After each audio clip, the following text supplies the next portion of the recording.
কৃষক hello Facebook friend নমস্কার সবাইকে।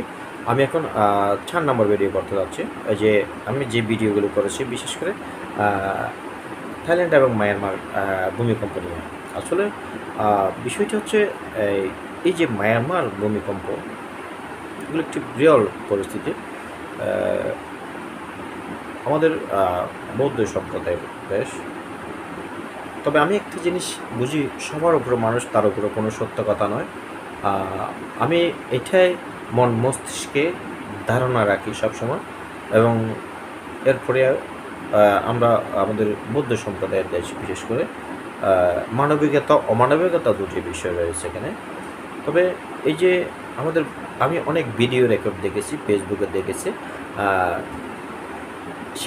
সেখানকার ভূমিকম্পের দুর্গতদের সহায়তার জন্য এই আমাদের বৌদ্ধ সম্প্রদায়ের বৌদ্ধ ভিক্ষু বৌদ্ধ সমাজের পক্ষ থেকে অনেক টাকা উঠিয়েছে।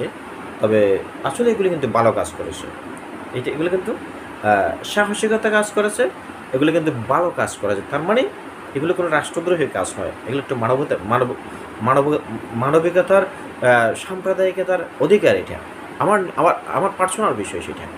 এটা কোনো রাষ্ট্রগত হবে, কিন্তু অনেকে ভয় পেতে পারে, অনেকে ডরাতে পারে যে যে বাংলাদেশ মেজরিটি পার্সেন্ট মুসলিমের দেশ, আমরা যদি কোনো টাকা আয়োজন করি, উঠিয়ে ওদেরকে সাহায্য করি, ওটা আমাদেরকে টার্গেট করতে পারে। কারণ বাংলাদেশের কোনো নীতি নৈতিকতা, কোনো ডিসিপ্লিন নেই বাংলাদেশের মধ্যে।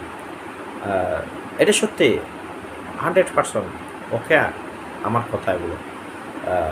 কারণ আমি দেখে আসতেছি যুগ ধরে বাংলাদেশের মধ্যে কী পরিস্থিতি, সাম্প্রদায়িকতা, অসাম্প্রদায়িকতা, ল, মানবতা, ইত্যাদি বিষয় নিয়ে। তবে যারা এই সাহায্য সহযোগিতাগুলো উঠাচ্ছে এবং সঠিক জায়গায় এগুলো ট্রান্সফার হচ্ছে কিনা, সেটা একটা দেখার বিষয়। কারণ বাংলাদেশের নীতি নৈতিকতা বর্ষার বৃষ্টির মতো, বাংলাদেশের রাষ্ট্রীয় নীতি নৈতিকতা বর্ষার বৃষ্টির মতো। কারণ এর উপর আমাদের সুরক্ষার নিশ্চয়তা কখনো করা যায় না। এটি সত্যি অলরাইট আমার কথাগুলো। আরও কঠিন বিষয় রয়েছে।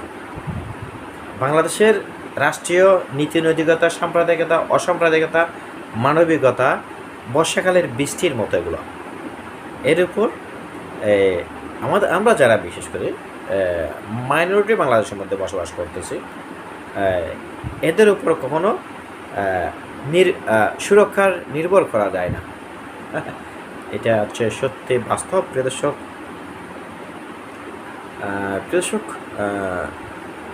আসলে অনেক কথা, অনেক বিষয় রয়েছে। তবে আমি পরিশেষে যারা এই ভয় পেতে পারে, বার্মার জন্য টাকা উঠালে রাষ্ট্রীয়গতভাবে আমাদেরকে দোষারোপ করতে পারে, মামলা দিতে পারে, টার্গেট করতে পারে, আমাদের উপর ক্রিমিনাল প্রেশার আসতে পারে, আমাদের উপর ক্রিটিক্যাল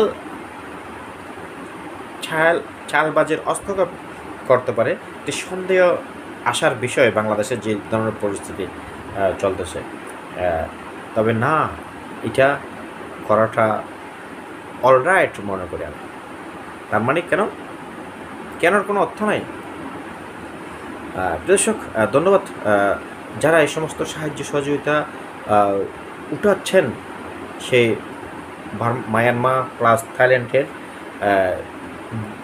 ভূমিকম্পের দুর্গতদের সাহায্যার্থে যে অর্থগুলো উঠাচ্ছে, আমি কিন্তু তাদেরকে নমস্কার জানাই এবং সাধুবাদ জানাই।